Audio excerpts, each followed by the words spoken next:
안녕하세요. 오늘의 주요 뉴스를 스케치해드리는 HTC 뉴스캐치의 타프로입니다. 6월 5일 목요일 오늘도 거품없이 정직하게 오늘의 미국 뉴스를 스케치해드리겠습니다. 오늘의 헤드라인입니다. 트럼프 행정부는 이재명 정부와 안보 경제 협력을 기대한다며 축하 메시지를 보냈고 동시에 중국의 영향력에 대해 경계 입장을 밝혔습니다. 트럼프 행정부는 전국에서 불법 체류자를 무차별 체포하는 Operation at Large를 시작했으며 하루 3,000명 체포를 목표로 하고 있습니다. 트럼프 행정부는 사회보장번호 자동 발급을 중단하면서 합법 이민자들이 생계 활동에 큰 혼란을 겪고 있습니다. 관광비자 신청자가 $1,000를 내면 인터뷰 순서를 앞당겨주는 급행 서비스를 트럼프 행정부가 검토 중입니다. 트럼프 행정부가 이집트인 남성의 가족을 즉시 추방하려 하자 미 연방법원이 절차 없는 추방은 위법이라며 긴급 제동을 걸었습니다. 우크라이나가 드론으로 러시아 핵폭격기를 파괴하자 푸틴 대통령은 강력한 보복을 예고했습니다. 어제 미국 증시는 혼조세를 보였고 $1 환율은 1362.05원으로 연중 최저치를 기록했습니다. 워싱턴 인근 강물의 염분이 도로용 소금과 해수로 점점 증가하며 식수와 생태계에 위협을 주고 있습니다. 웨이트 운동 직후 냉탕에 들어가면 근육 회복이 저해되고 성장 효과도 떨어질 수 있다는 연구 결과가 나왔습니다. 지금까지 오늘의 헤드라인이었습니다. 오늘도 뉴스 캐치를 찾아주셔서 감사드립니다. 오늘 첫 소식입니다. 도널드 트럼프 미국 행정부가 이재명 대통령의 당선을 공식 축하하면서 한미 간 안보 경제 협력 강화 의지를 밝혔습니다.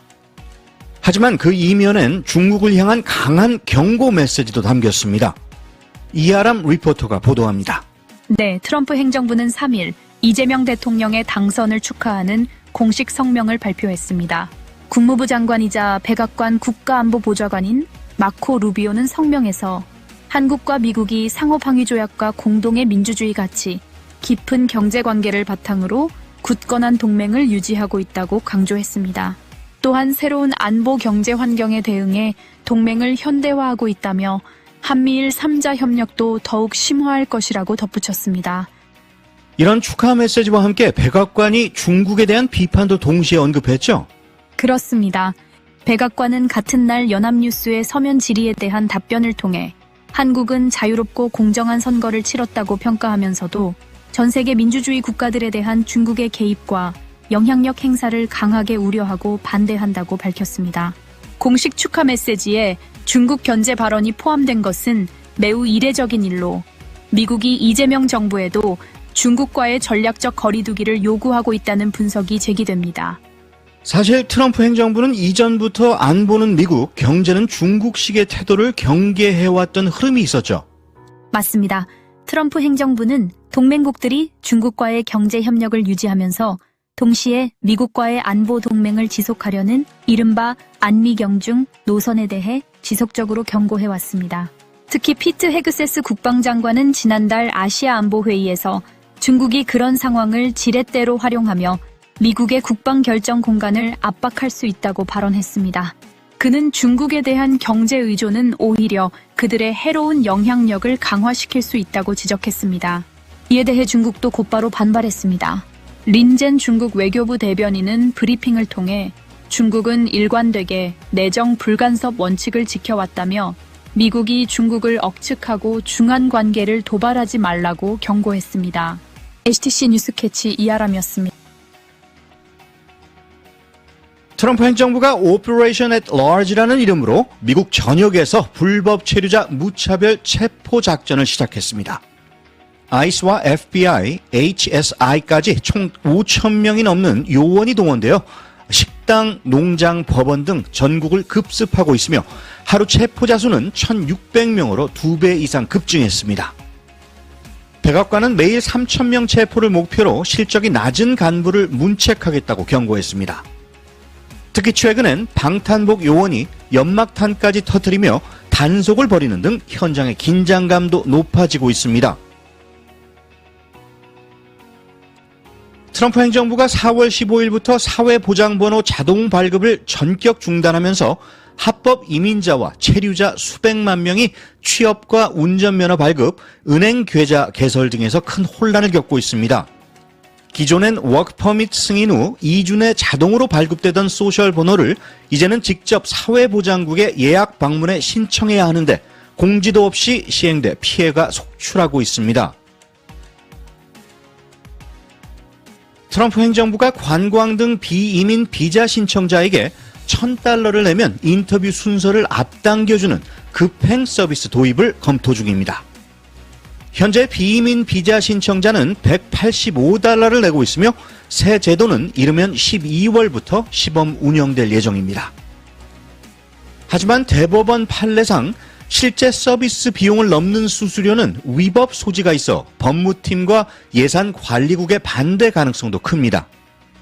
국무부는 전 세계 인터뷰 시스템 개선을 위한 방안 중 하나라고 설명했습니다. 콜로라도에서 친이스라엘 시위에 화염병을 던진 혐의를 받는 이집트 남성의 아내와 자녀들을 즉시 추방하려던 트럼프 행정부의 조치에 대해서 연방법원이 긴급 제동을 걸었습니다. 콜로라도 연방법원은 절차 없는 추방은 회복 불가능한 피해를 줄 수 있다며 긴급 명령을 내렸고 다음 주 심리를 예고했습니다. 가족 측은 불법 구금이라며 긴급 청원을 냈고 현재 이들은 텍사스의 이민자 구금 시설에 수감된 상태입니다. 우크라이나가 전례 없는 드론 공격으로 러시아의 핵심 전략 공군력을 강타했습니다. 러시아는 강경 대응을 예고했고 미국도 안보 불안에 휩싸였습니다. 자세한 내용 김윤범 리포터가 전해드립니다. 네, 우크라이나가 지난 일요일 러시아 본토 깊숙한 공군 기지들을 정밀 타격했습니다. 드론은 민간 트럭과 이동식 주택에 위장된 채 기지 인근에 침투했고 사전에 설정된 좌표에 따라 원격 조종으로 작동됐습니다. 이른바 거미줄 작전으로 명명된 이 공격은 18개월 동안 준비됐으며 러시아의 핵무장 전략 폭격기 Tu-95를 포함해 최소 0세대의 군용기가 파괴됐습니다. Tu-95는 구소련 시절 제작된 기종으로 더 이상 생산되지 않아 손실 회복이 사실상 불가능한 상황입니다. 위성 영상과 레이더 분석 결과 벨라야와 올레냐 기지에서 Tu-22, 엔실비 등 다수 기체가 심각한 피해를 입은 것이 확인됐습니다. 미국 측 반응도 궁금한데요. 자국 안보에 대한 우려가 나오고 있다죠? 그렇습니다. 미국 국방 전문가들은 저비용 드론이 고가의 전략 무기를 무력화하는 이번 사례에 큰 충격을 받은 모습입니다. 일각에서는 미국 내 공군 기지도 이 같은 드론 공격에 취약할 수 있다는 우려가 나오고 있으며 국방부 내부에서도 기지 보안 체계 점검이 시급하다는 지적이 제기되고 있습니다. 특히 군사 전문가들은 이번 작전이 단순한 공습이 아니라 전쟁의 양상을 재편하는 비대칭 전투 전략의 실전 성공 사례라고 평가하고 있습니다. 러시아 푸틴 대통령은 어떤 반응을 보였습니까? 푸틴 대통령은 우크라이나 정부를 테러 정권으로 규정하며 강력한 보복을 예고했습니다. 트럼프 대통령과의 75분간 전화 통화에서도 푸틴은 반드시 응징할 것이라며 초강경 입장을 고수했습니다. 젤렌스키 우크라이나 대통령은 러시아의 협상 제안을 항복 강요라고 일축하며 조건 없는 휴전을 제안한 상황입니다. 하지만 전선 상황은 여전히 긴박합니다. 러시아군은 북동부 수미 지역에서 소규모 전진을 이어가고 있으며 우크라이나는 서방의 추가 무기와 자금 지원을 요청하고 있지만 트럼프 행정부는 아직 공식 답변을 내놓지 않고 있습니다. 이처럼 한 번의 드론 공격이 전선을 뒤흔들고 외교와 안보 지형까지 변화시키고 있는 가운데 향후 대응이 주목되고 있습니다. HTC 뉴스캐치 김윤범이었습니다. 어제 미국 증시는 혼조세로 마감했습니다. 다우지수는 0.2% 하락했고 S&P 500은 보합, 나스닥은 0.3% 상승했습니다.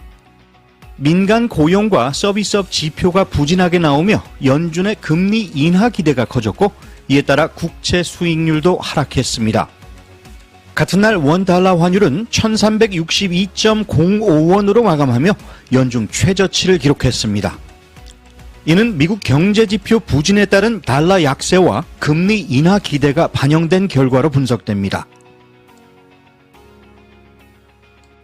워싱턴 인근 아나코스티아 강 등 미국 동부의 강들이 도로 제설용 소금과 해수 침투로 점점 짜지고 있습니다. 포토맥 강은 30년간 염도가 41% 상승했고 일부 지역에선 식수에서 짠맛이 난다는 신고도 나왔습니다. 소금은 정화가 어려워 생태계 파괴와 수돗물 오염, 인프라 부식으로 이어질 수 있으며 전문가들은 지금처럼 계속 쓴다면 미래 세대는 더 심각한 피해를 겪게 될 것이라며 소금 사용 줄이기를 강조하고 있습니다. 웨이트 트레이닝 직후 냉탕에 들어가는 것이 근육 회복과 성장에 오히려 해롭다는 연구 결과가 나왔습니다. 네덜란드 연구진은 한쪽 다리만 얼음물에 담근 실험에서 차가운 쪽 다리의 혈류와 단백질 흡수량이 크게 줄었다고 밝혔습니다. 이는 근육 성장 효과가 떨어진다는 의미이며 실제로 냉탕을 습관화한 사람들의 근육이 20% 더 작아졌다는 연구 결과도 있습니다. 전문가들은 정신적 안정감을 위한 냉탕은 괜찮지만 운동 효과를 원한다면 직후 냉탕은 피하라고 조언합니다. 톨스토이가 이런 말을 했네요. 해야 할 것을 하라. 모든 것은 타인의 행복을 위해서, 동시에 특히 나의 행복을 위해서이다라고요. 오늘 여러분의 행복을 위해서 한 가지를 실행하시는 것이 어떻겠습니까? 뉴스캐치 오늘 소식은 여기까지입니다. 좋은 하루 되시기 바랍니다. 진행의 타프로였습니다.